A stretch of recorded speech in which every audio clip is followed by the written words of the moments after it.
అవును. ఇప్పుడు ఒక రిలేషన్‌లో ఉన్నప్పుడు అమ్మాయి తీసుకోవాల్సిన జాగ్రత్తలేంటి? అబ్బాయి తీసుకోవాల్సిన జాగ్రత్తలేంటి? ఫస్ట్ రిలేషన్‌షిప్‌కి వెళ్ళకూడదు. ఎందుకెళ్ళాలి? మన కష్టం ఏం నేర్పింది? పెళ్ళయ్యేదాకా నో రిలేషన్‌షిప్. ఎప్పుడైతే ఈ రిలేషన్‌షిప్‌లోకి వెళ్ళామో, ఆ వీక్‌నెస్‌ని మగాడైనా పట్టుకుంటాడు. మగవాడి వీక్‌నెస్ ఆడదైనా పట్టుకుంటుంది. సో, ఈ రిలేషన్‌షిప్ అనేది మన కల్చర్ కాదు. ఇది మనం అడాప్ట్ చేసుకున్నాం దరిద్రాన్ని. ఆ దరిద్రం వచ్చిన తర్వాత దరిద్రంగానే ఉంటుంది. తర్వాత ఏంటంటే, ఈ రిలేషన్‌షిప్‌లో ఉన్నంత సేపు మీరేమీ పర్వాలేదు, మాట్లాడుకోవచ్చు, వెళ్ళొచ్చు అన్నీ ఉంటాయి. తర్వాత కొన్ని సంవత్సరాలు ఏంటిలే, నెల రోజులే ఉండట్లేదు. పెళ్ళిళ్ళే సంవత్సరాలు ఉండట్లేదు. కొన్ని నెలల తర్వాత వీళ్ళు విడిపోవాలి.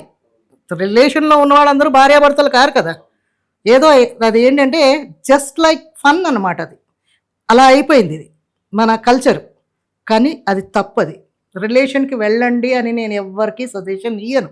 ఆడపిల్లలకి చాలా ముఖ్యం. ఏంటంటే ఒక్కసారి నువ్వు రిలేషన్‌షిప్‌కి వెళ్ళావు అంటే రేపు పొద్దున్న నువ్వు ఏ మంచి ఫ్యామిలీకైనా భార్యగా వెళ్తే ఈ రిలేషన్‌లో ఉన్నవాడు ఎక్కడో ఒకడ కనిపిస్తాడు. భారత ఖండంలో ఎక్కడున్నా నీ ఎదుట ఎప్పుడో పడతాడు.